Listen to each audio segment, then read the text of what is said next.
உன் கணவரோட உயிருக்கு எந்த பிரச்சனையும் வராம இருக்கணும்னா அதுக்கு சில விஷயங்களை நீ பண்ணணுமா. என்ன பண்ணணும்னு சொல்லுங்க சாமி. எதுவா இருந்தாலும் நான் அவருக்காக பண்றதுக்கு தயாரா இருக்கேன். ஊருக்கு வடக்க இருக்க வனக்காளி அம்மன் கோயில்ல 15 வருஷத்துக்கு ஒரு முறை நடக்கிற மகா பூஜை ஒண்ணு நடக்க போகுதுமா. அங்க அம்மனுக்காக கங்கணம் கட்டிக்கிட்டு அங்க கொடுக்கப்படுற 3 பரிகாரங்களையும் நீ செஞ்சு முடிச்சிட்டா உன் கணவரோட ஆயுள் பலப்படும். அவரை பிடிச்சிருக்கிற கண்டம் விலகி நீங்க 2 பேரும் சேர்ந்து வாழ நல்லதா ஒரு வழி பிறக்கும். அதுக்கப்புறம் உங்க 2 பேரையும் இந்த உலகத்துல எந்த சக்தியாலையும் பிரிக்கவே முடியாது.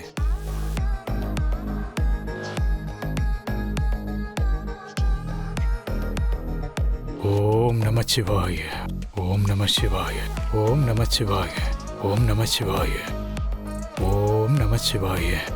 போயிட்டு வாமா, எல்லாம் நல்லபடியா நடக்கும். பாரதி, கோயிலுக்கு போய் சாமியாரை பார்த்துட்டு வந்துட்டியா? ஆமா பாட்டி, அவரை போய் பார்த்துட்டு நேரா வீட்டுக்கு தான் வரேன். சாமியார் என்ன சொன்னாரு? பாட்டி, நம்ம ஊருக்கு வடக்குல இருக்கிற வனபத்ர காளியம்மன் கோவில்ல 15 வருஷத்துக்கு ஒரு முறை நடக்கிற மகா பூஜை வருதாம். ஓ, அங்க நாம கங்கணம் கட்டிக்கிட்டு அங்க கொடுக்கப்படுற 3 பரிகாரத்தையும் நான் செஞ்சு முடிச்சிட்டேன்னா ஆதியோட உயிருக்கு இருக்கிற பிரச்சனை நல்லபடியா தீந்து அவருக்கு ஆயுள் பலப்படும்னு அந்த சாமியார் சொல்லிருக்காரு பாட்டி.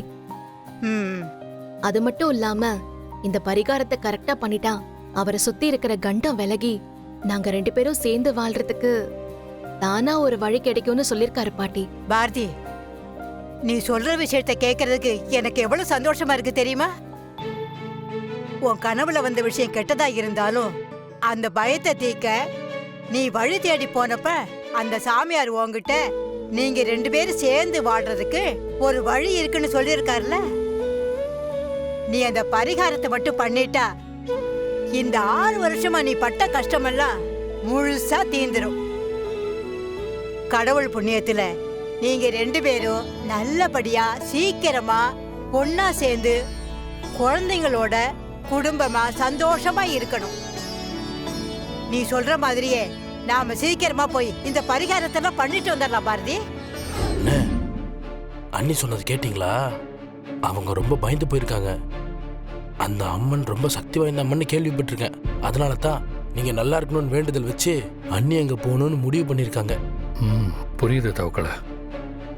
பாரதி இவ்வளவு பாசத்தையும் அன்பையும் என் மேல வச்சுக்கிட்டு எதுக்காக என்னை விட்டு விலகி இருக்காங்கிறது மட்டும் இப்போ வரைக்கும் எனக்கு புரியாத புதிராவே இருக்கு. பாரதி சொன்ன அந்த கோயிலை பத்தி உனக்கு எந்த விவரமும் தெரியாதா மித்ரா? தெரியலையே. ஏன், அந்த கோவிலுக்கு என்ன? சரியா போச்சு போ. அது ரொம்ப விசேஷமான கோயில் மித்ரா. 15 வருஷத்துக்கு ஒரு முறை தான் அந்த அம்மன் சிலைய தண்ணில இருந்து எடுத்து பூஜை செய்வாங்க. அது ரொம்ப தெய்வீகமான சிலை. அத பத்தி நான் ஃபாரின்ல இருக்கும் போதே படிச்சிருக்கேன். அம்மன் தண்ணில இருந்து மேல வர நாள்ல அந்த கோயில்ல அம்மன் கிட்ட வேண்டிக்கிட்டு அங்க சொல்ற பரிகாரத்தெல்லாம் கரெக்டா செஞ்சு முடிச்சா அந்த வனபத்ரகாளி அம்மன் நீ வேண்டத கண்டிப்பா கொடுக்குங்கிறது நம்பிக்கை. நீயும் அந்த கோயிலுக்கு போய் உனக்கும் ஆதிக்கும் கல்யாணம் ஆகணும்னு வேண்டிக்கிட்டா கண்டிப்பா உன்னோட வேண்டுதல் பலிக்கும். ஏற்கனவே 2-3 தடவை தடப்பட்டு போன கல்யாணம். இந்த பாரதியால 1008 பிரச்சனை வேற. அதெல்லாம் மொத்தமா தீந்துரும் மித்ரா. நீயும் ஆதியும் சீக்கிரமே கல்யாணம் பண்ணிக்கலாம். நீ சொல்ற கோவில்ல இவ்ளோ விஷயம் இருக்கா? அந்த பாரதி இதெல்லாம் தெரிஞ்சுக்கிட்டு தான் கரெக்டா அந்த கோவில்ல பரிகாரத்தை பண்ணணும்னு பிளான் பண்ணிருக்கா. நீ சொல்றதெல்லாம் வச்சு பார்த்தா அவளை தனியா போக விடுறது நமக்கு அவ்வளவு நல்லது இல்லைன்னு தான் தோணுது. இந்த விஷயத்த உடனே பாட்டிக்கிட்ட சொல்லி நாமளும் ஆதியை கூட்டிட்டு நாளைக்கே அவ கூட கோவிலுக்கு போலாம். போலாம். உங்களை வச்சு ஒரு கேமே நடத்துறாங்கண்ணே. அண்ணி உங்களுக்காக வேண்டிக்கிட்டு கோவிலுக்கு போறாங்க. மித்ரா உங்களுக்கும் அவங்களுக்கும் கல்யாணம் நடக்கணும்னு கோவிலுக்கு போறாங்க. இதுல இந்த சாமியோட நிலைமை நினைச்சாதான் பாவமா இருக்கு. இதுல யார் ஆசைய அந்த சாமி நிறைவேற்றி வைக்கும்? மித்ரானை கல்யாணம் பண்ணிக்கணும்னு ஆசைப்படுறா. ஆனா பாரதி என் கூட கல்யாணம் பண்ணி ஒரு வாழ்க்கையே வாழ்ந்துட்டு நான் அவளை விட்டுட்டு போனதுனால இப்போ நான் இல்லாம தனியா குழந்தைங்களை வச்சுக்கிட்டு கஷ்டப்பட்டு வாழ்ந்துகிட்டு இருக்கா. அந்த கடவுளுக்கு யாரை யார் கூட சேர்த்து வைக்கணும்னு நல்லா தெரியும். ம். அந்த கோயில்ல கண்டிப்பா எல்லாத்துக்கும் ஒரு முடிவு கிடைக்கும்னு நம்புறேன். அது சரி. சரி, நீ சொல்றதும் சரியாதான் இருக்கு. அப்ப நாம எல்லாரும் நாளைக்கு பாரதியோடவே கோயிலுக்கு போயிட்டு வந்துடலாம்.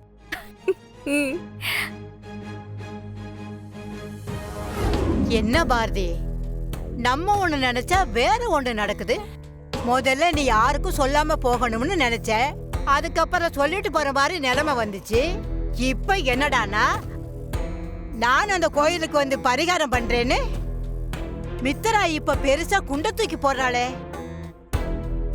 எனக்கு அப்படியே பைத்தியம் பிடிக்கிற மாதிரி இருக்கு.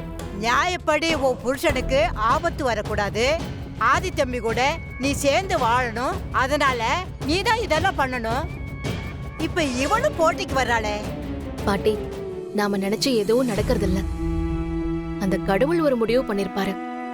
அதுபடி எல்லாமே நல்லதாவே நடக்கும்னு நாம நம்பலாம். ம், நீங்க எதை பத்தியும் நினைச்சு உங்களை போட்டு கஷ்டப்படுத்திக்காதீங்க. பாத்துக்கலாம் பாட்டி. ஆ. நீ சொன்ன மாதிரியே ஒரு இடத்த புடி, அப்பதான் நாம பரிகாரம் பண்றதுக்கு சௌகரியமா இருக்கும். ஆ. ஆங்காங்கே கூடியிருக்கும் பக்த கோடிகளே, நம்ம ஊர் வனபத்திரகாளியம்மன் கோவில் திருவிழா குழு சார்பாக வருக வருக என வரவேற்பதில் நாங்கள் பெருமகிழ்ச்சி கொள்கிறோம். வந்திருக்கும் பக்தர்களுக்கும் நம்ம ஊர் மக்களுக்கும் ஓர் அறிவிப்பு. 15 வருஷத்துக்கு ஒரு தடவை மகா நிகழ்வா நடக்கிற வனபத்திரகாளி அம்மனின் சக்தி வாய்ந்த மூல விக்கிரகம் இன்று சாயந்தரம் சரியாக 6 மணிக்கு நமது கோயில் குளத்திலிருந்து வெளியே எடுக்கப்படும். அம்மனின் அருளை பெற விருப்பப்படும் பக்தர்கள் எல்லோரும் கங்கணம் கட்டிக்கிட்டு 3 பரிகாரம் செய்யறதா சங்கல்பம் எடுத்துக்கணும். யார் இந்த 3 பரீட்சையிலையும் பரிகாரத்தை பண்ணி வெற்றி அடையறாங்களோ அவங்க மனசில் நினைச்ச எதுவா இருந்தாலும் அதை நம்ம ஆத்தா வனபத்திரகாளி அம்மன் நல்லபடியா நிறைவேற்றி கொடுப்பா. சக்தி வாய்ந்த நம்ம அம்மன் கிட்ட அவளை தாயா நினைச்சு உங்க வேண்டுதலை வச்சு பரிகாரத்தை எல்லாம் குறையில்லாம செஞ்சு முடிச்சா அவரோட அருளை வாங்கிட்டு நீங்க எல்லாரும் சந்தோஷமா இங்க இருந்து போலாம். மித்ரா, கோயிலுக்கு வந்தாச்சு. அந்த பாரதி பரிகாரம் பண்றதுக்கு ரெடியா வந்திருக்கா. ஆனா அவ நினைச்ச மாதிரி எதுவுமே நடக்க கூடாது. அதுக்கு ஏதாவது பண்ண போறியா? என்ன பண்ண போற? நீ சொன்ன விஷயத்த பத்தி தான் நான் யோசிச்சுட்டு இருக்கேன் நந்தினி. எது எப்படி இருந்தாலும் இன்னைக்கு நான் கங்கணம் கட்டிக்கிட்டு இன்னைக்கு எல்லா பரிகாரத்தையும் நான் முடிச்சு ஆதியை கல்யாணம் பண்ணிக்கணும். அந்த பாரதியை எதுவுமே பண்ண விடக்கூடாது.